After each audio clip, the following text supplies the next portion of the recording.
All right, today's product was not sent to me by Chanel Paris. Wish it was sent to me by Chanel, but this is a 100 milliliter. You can see there, 3.4 ounce Bleu de Chanel cologne. So little look around the box, not a whole lot. Wrapped in this plastic, little double C logo there.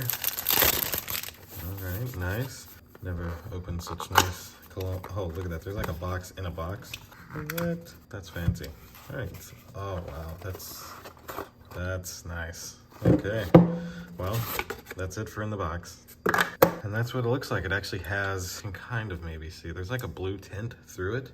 Very thin though. I like the look of it. Like I said, this is the 3.4 ounce, 100 milliliter.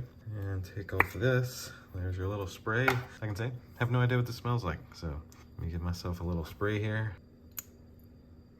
There we go. Oh, wow, that smells pretty good. All right, well, there we go. That's an unboxing of the men's cologne, Bleu de Chanel. Thank you all for watching. See you in the next one. Deuces.